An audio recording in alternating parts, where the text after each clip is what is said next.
Bonsoir à tout le monde, à tous ces élèves, à toutes ces personnes connectées.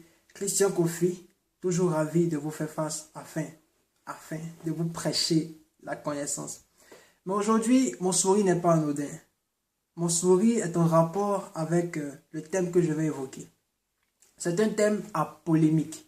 Lorsqu'on évoque ce thème en classe, partout d'ailleurs, il y a toujours des contradictions, il y a toujours des débats, parfois houleux.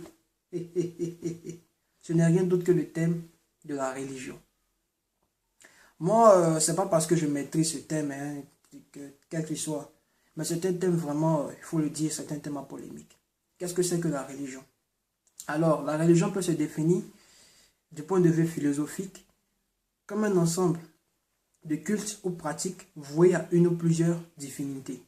Ensemble de cultes ou pratiques voués à une ou plusieurs divinités. Alors, philosophiquement parlant, quand on parle de religion, il faut savoir qu'il y a un courant philosophique qui soutient que la religion est importante pour la société. Qu'on ne peut se passer de la religion, parce que Dieu existe, parce que Dieu est le chemin, la vérité, la vie. Mais il y a d'autres philosophes qui disent que c'est faux, ce que vous racontez. Parce que Dieu, en lui-même, il n'existe pas. Et l'homme, qui est le maître de la nature, pourquoi il va se plier au détriment d'une personne qu'on ne voit même pas? Et ce sont des débats où le Dieu existe, Dieu n'existe pas, Dieu existe, Dieu n'existe pas.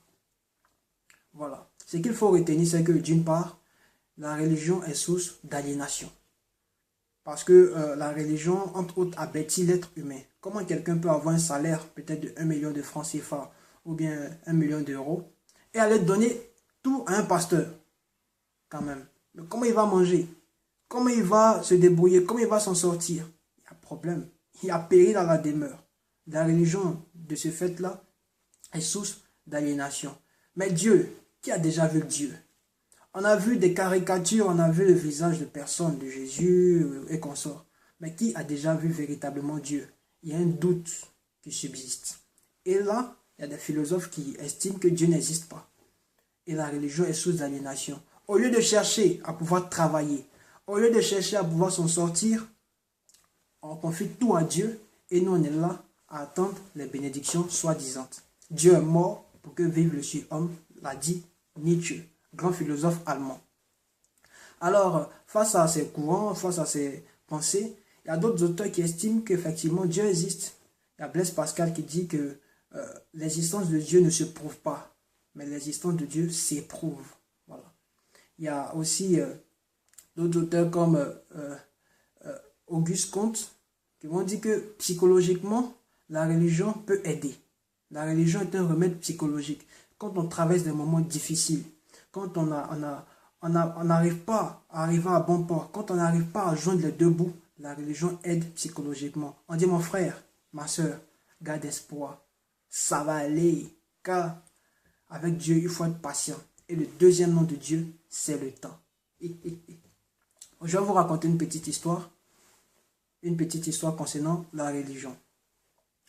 Il y a un philosophe, je ne vais pas dire son nom, qui a montré par A plus B que Dieu n'existait pas. Il a fait toutes sortes de réunions, toutes sortes de colloques, toutes sortes de conférences pour dire que lui, effectivement, il sait que Dieu n'existe pas. Et il y a eu des gens qui ont commencé à le suivre et tout. Un jour, il partait au Liechtenstein. Voilà, il partait à une conférence pour prouver une fois de plus que Dieu n'existe pas. Et il était dans l'avion. Arrivé à un certain moment, l'avion a commencé à avoir des tremblotes, à avoir des secousses en l'air là-bas. Et dans son avion, tout le monde a commencé à prier. Oh Seigneur Jésus, c'est toi le chemin, la vérité, la vie. Sans toi, nous ne sommes rien. Au nom de ton puissant nom, interviens pour pouvoir garder notre avion en vie pour ne pas qu'on meure. Le monsieur aussi, tellement il était paniqué, il a commencé à prier. Il dit, oh Seigneur mon Dieu, je t'en prie, sauve-moi. Je sais que tu existes. Mais toi-même, tu sais que pour chercher l'argent, vraiment, il faut se faire voir. Il faut parfois choquer pour plaire. Je vous dis, dès qu'il a fini de prier, l'avion s'est stabilisé. J'ai été ravi de vous prêcher la connaissance. Christian Kofi, tout feu, tout flamme. Contactez-moi le plus rapidement possible pour travailler et pour vous apporter beaucoup d'artillerie lourde pour pouvoir fracasser lors des différents examens.